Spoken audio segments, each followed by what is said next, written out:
welcome back everyone. My name is Echo. Hope you're having a great day. In today's Minecraft video, we have a brand new beta for Minecraft Pocket Edition, the Bedrock version. This is the version 1.18.20.25.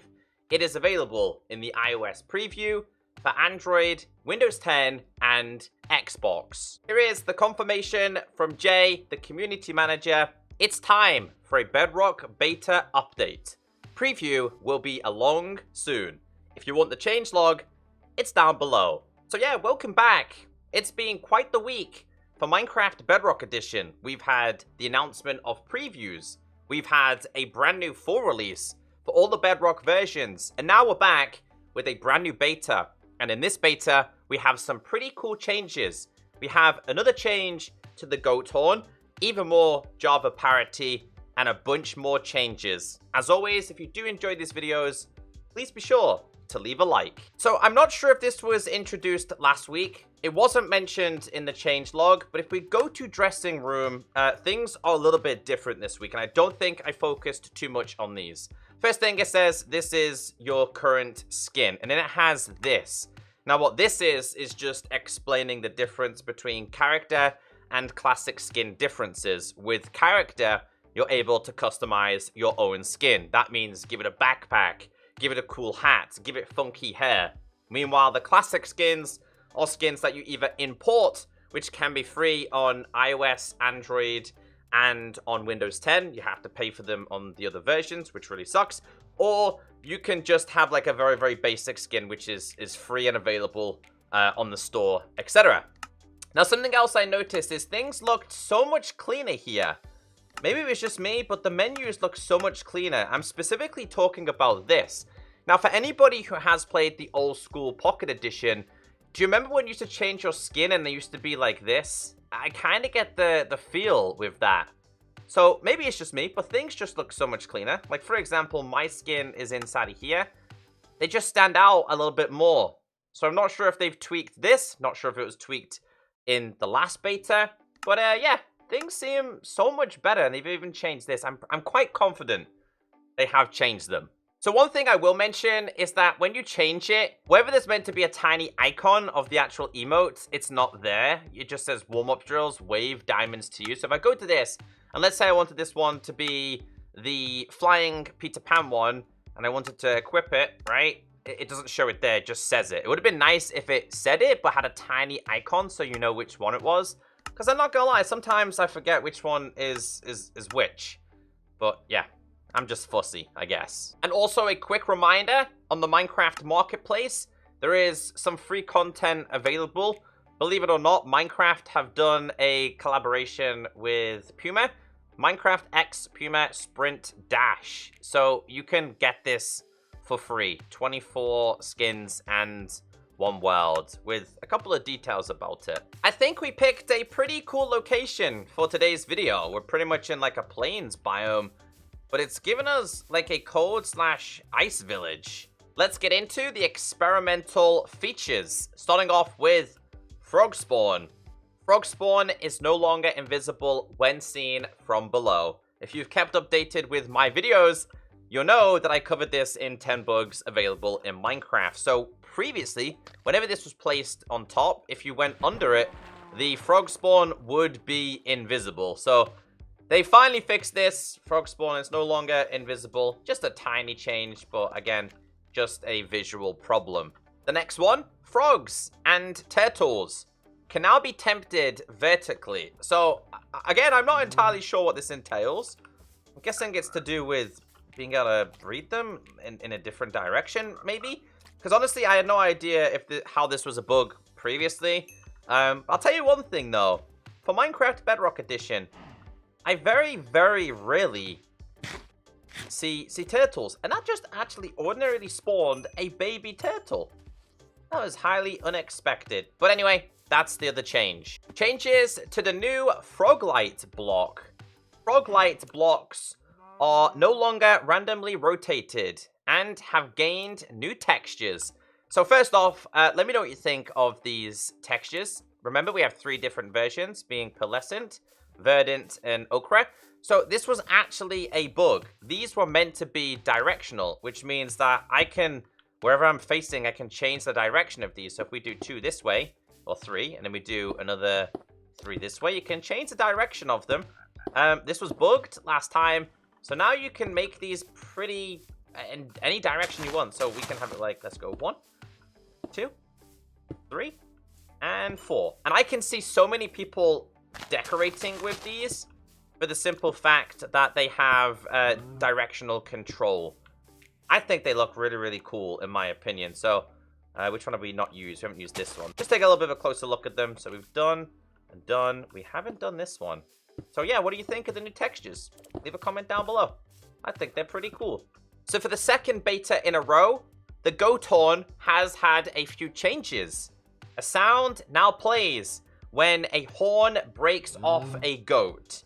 Now, again, as you know, like getting the goats to bang into this can be quite difficult. Lucky enough, we have the /play sound command. So this is the sound. If you want to do it for yourself, this is the command that you need to type. Let me just play it for you.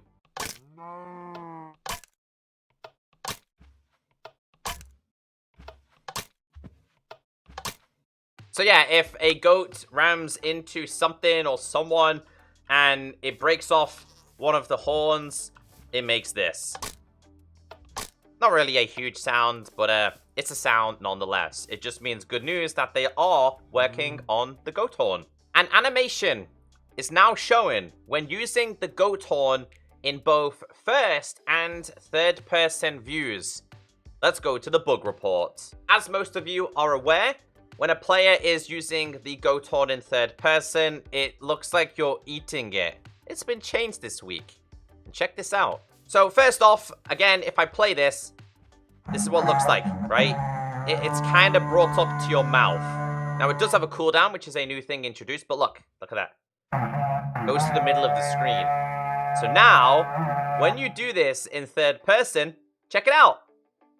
It actually goes to your mouth. So again, I'm happy to see these changes, and I have high hopes that this is going to be a feature in the next update. Moving on to the non-experimental features and bug fixes. Gameplay. Removed water from the extra block when placing an amethyst cluster. Reverted fix the coral fan pathing. Please note, this revert is a temporary change while we consider the feedback given by players and overall gameplay balance. So this was quite the discussion on social media, and a lot of Bedrock players weren't happy with this, and this basically broke a lot of mob farms, and people were just not happy about it. Like, everything that gets changed on Bedrock, we have to deal with it, but people didn't want this change to happen. So again, it's been reverted back, but they are going to tweak it at some point in the future until they can find a better solution. If you're interested in speedrunning on Bedrock, this one's pretty cool. Tweaked hunger depletion rate to better match Java Edition. We have a bug report. So this was reported back on the 7th of November 2019. Hunger bar depletes too fast. So there's a couple of videos here, right, to show you the jumping speed. When you're on Bedrock Edition, your hunger will deplete incredibly fast when you're jump running, right? And here's a little bit of a comparison between Java Edition. So it's just on Java Edition. When you're jump sprinting, you will notice that your hunger doesn't go down as fast. They finally matched it to Java Edition. Also, players can now properly lose hunger when sprinting or swimming. Players lose significantly less hunger when jumping.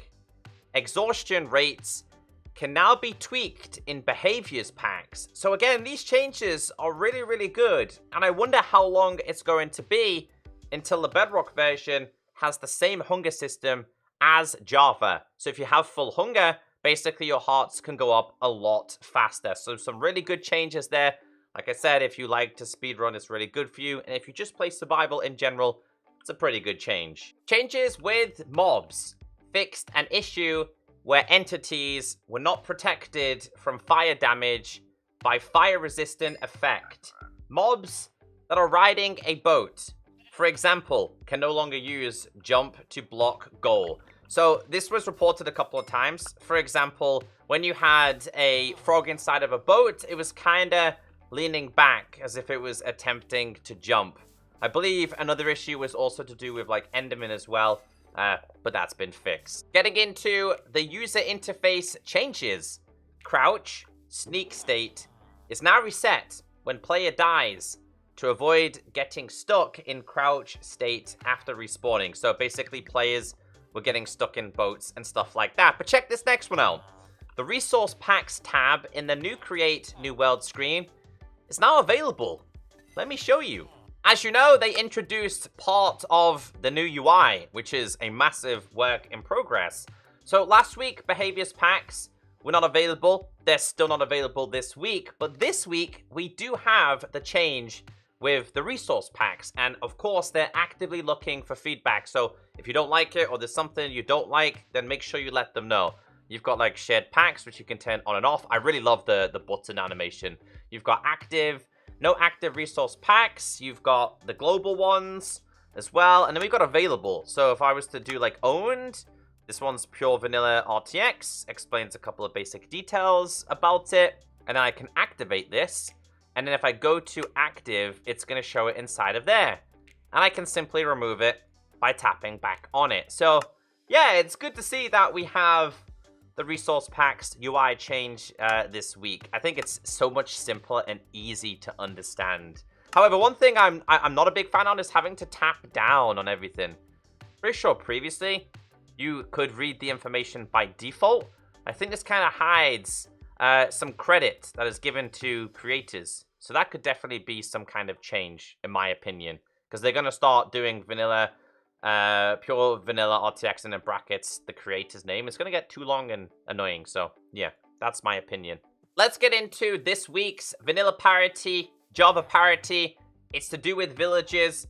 Fisherman boat trades now change wood type based on villager biome type. Now, maybe this is just me. I kid you not, I have traded with so many different villagers, fishermen, and all of the last master trade has always been a pufferfish, right? Am I missing something here? Is this like a rare occurrence to get? Every single one has always been a pufferfish. Like, there's no boat trade for me. I tried it here. I tried it all the way down there. Maybe I'm incredibly unlucky, because they do have the option to trade you a boat. Anyway, long story short is depending on the villager will depend on the boat color, okay? The boat color that you trade. That's the change to do with them. But I can show you clerks now offer glowstone instead of glowstone dust. So if we tap on him, no, you're not the one I was, where's the other guy at? You're the imposter. You're the imposter among us. Did you kill him? Anyway, although he's an imposter, as you can see, emeralds is now a glowstone block. And it is no longer a dust. Weaponsmith enchanted iron sword trade moved to novice. So this is the novice section and it's moved right here. Not quite sure where it was previously. Maybe it was an apprentice or journeyman, but that has changed.